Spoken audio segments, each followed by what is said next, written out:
superhero that you all know and love, not Batman.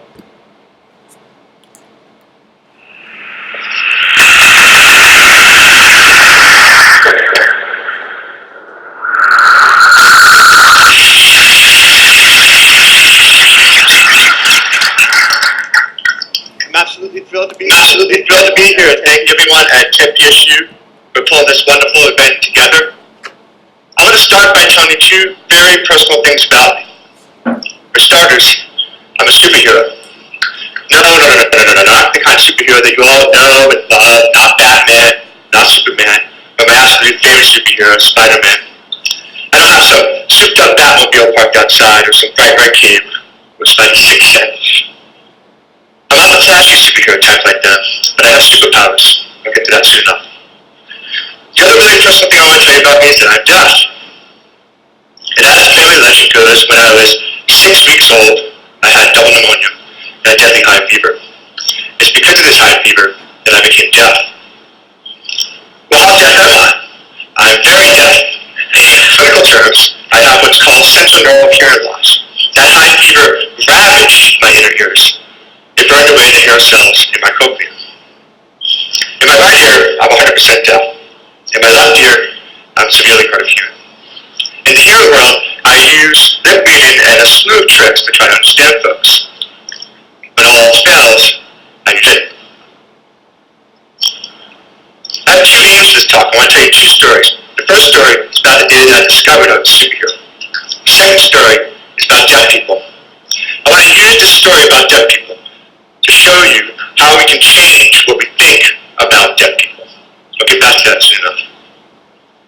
When I was a kid, I wished so badly to be a superhero. I loved superheroes. On TV, in the comics, playing superhero in the woods. Being a superhero was my dream. Well, on my 8th birthday, my dream sort of came true. I figured out how I could become a superhero. It was a Saturday, and I was trespassing with some older kids at the aerodrome. It's called the Bayfront Aerodrome. It's right across the street from my house on Bayfront Avenue.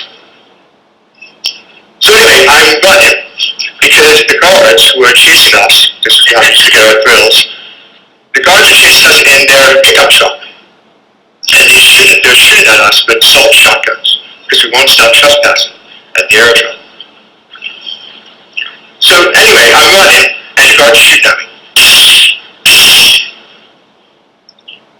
And I start to freak out because I realize that I'm the only one not yet over the fence. Everyone else is along the fence. And I can see them, all the kids screaming, "Death can't go! Death can't go!" So as I'm running, I take off my cape and throw it out the barbed wire fence. And it falls over. I turn my back around. And I see the guards in their pickup truck. They come to a screeching halt. Right in front of the fence. They get out of the pickup truck. They look at me, they're all pissed because they can't catch me. So anyway, there's this kid everybody calls Commander. And he busts his way through the crowd of kids that are surrounded around me. He gets in front of my face, pokes me in the chest, and says, "Wait! To know," I say. And Commander mimics me to the whole crowd. He says, "Daniela, Daniela, Daniela." He gets up in my face and he says, "I'm going to punch you!" So all the kids that are in the circle around us, they back up a few steps. And I stand there, I put in my fist and I pee my pants. And I get ready to get hit. And before Commander can hit me, someone distracts him. "He peed his pants! That kid peed his pants!" And Commander doubles over in laughter. And I see this as my chance to take off and run. So I run for home. When I get up to my house, my mom, I see when I get through the door that she's on the telephone talking to somebody. So I tiptoe in real quiet, without being noticed. And when I get inside the bathroom, I take some warm soapy water and I wash away the urine. And I change my clothes. And a short time later, my mom rounds up my old brother, my little sister Jill, and me, and she takes us to 5 o'clock mass an hour later in the snow. When we get home from church, Mom says to us to all go play. So we open up my presents and we have my birthday cake. So I do like I usually do, which is go into my bedroom, go in the closet, and read. So there I am in my closet. I got this blue blanket. I pull it over my head. I got this flashlight. I shine it down and read it till at my feet. And I've got this Bible that I stole from church a couple weeks ago. And some comics. And so I think, I get curious. So I'm like, I'm going to open up the Bible at random. So I open it up.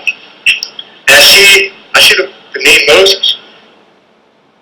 I think, I remember learning something about Moses in Mrs. Murphy's religion class and seeing something about Moses on TV. So this makes me more curious. So then I start to scan the page and I read these words. And Moses said unto the Lord, O my Lord, I am not eloquent, but I have slow speech and slow tongue. And it hits me. Is Moses deaf like me? Moses, like Spider-Man, like Superman? I too have a destiny. I will be a savior.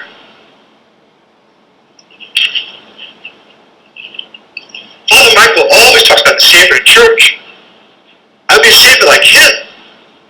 Moses saves the Jews, Spider-Man saves Mary Jane, Superman saves Lois Lane. I would be a Savior like them. This is my destiny. I'm going to be a superhero.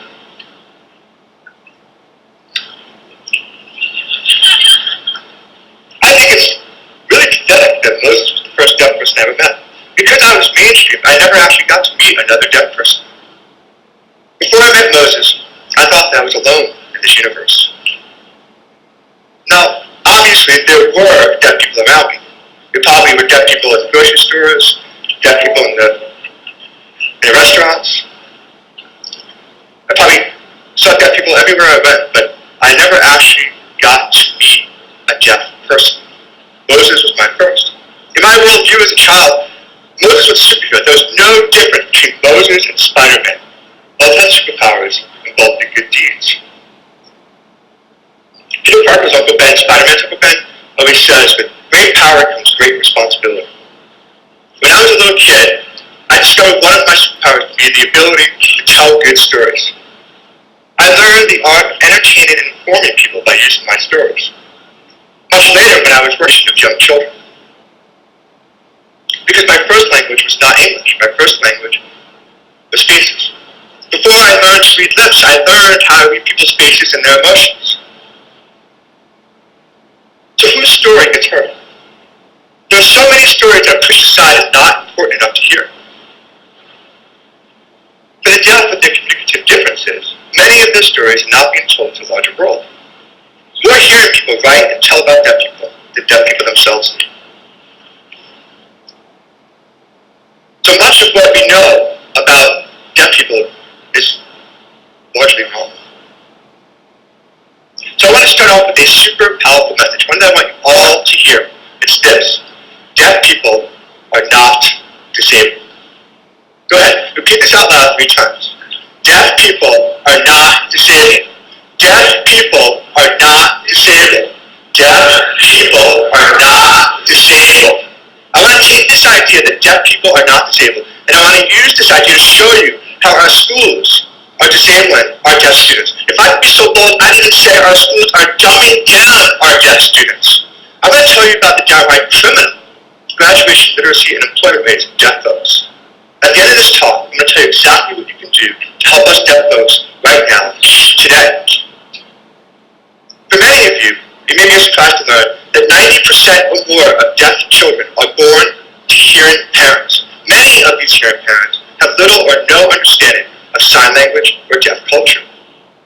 For many of these hearing parents, their deaf child is the first deaf person they ever met. So unlike other language minority groups, say if you're Hispanic and you live in the United States, and your home language is Spanish and your school language is English, if you're lucky, you're in a bilingual environment. But for deaf children, they don't share the same language as their parents. Spoken language is not a deaf child's natural language. Deaf children are a part of what my good friend and colleague Ben Bahan calls the visual variety of the human race. study after study has shown that deaf children first language is the visual world around them. But because our larger human society can't accept the deaf for their communicative differences, we have these results. 25 to 30% of deaf students will graduate from college.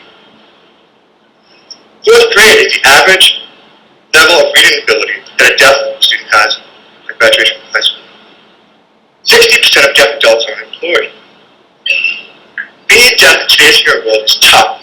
The odds are stacked against you. The larger hearing world would have you say that the reason being deaf is so hard is because we have a deficit, broken ears. But what the larger world keeps missing is how it makes being deaf so hard, because it doesn't see us as a language minority. It doesn't see us as people of the eye. If we were to value diversity for the ways in which it enriches our world, I'm almost certain that the live worlds of deaf children and adults wouldn't reflect these horrendous statistics. 7,000 years ago, there was evidence that sign language communities first came together. 200 sign languages. We have right now 200 sign languages around the world. In a famous case in Nicaragua, in the 1970s, linguists discovered that Nicaraguan sign language fell completely out of the blue when deaf children who had been previously isolated came together and spoke for the deaf. This is why schools for the deaf are so important.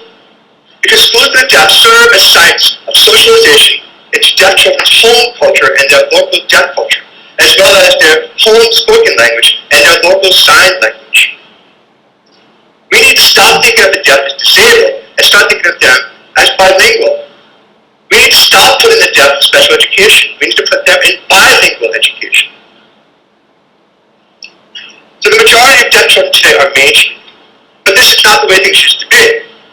The deaf folks used to have a thriving middle class with jobs, money. Not every deaf person had this experience, but those that were fortunate enough to be around other deaf people had opportunities that deaf children don't have today. Currently, in the 1850s, about 50% of teachers in schools for the deaf were deaf themselves. Today, only 12 to 15% of teachers in schools for the deaf were deaf themselves.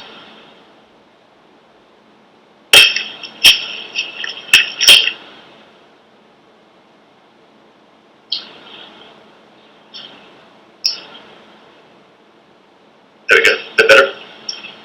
Anyway, 150 years ago, there was a movement called oralism, and it was made up of scientists, educators, and stakeholders whose goal was to fix the deaf. So what they tried to do was make deaf people into hearing people.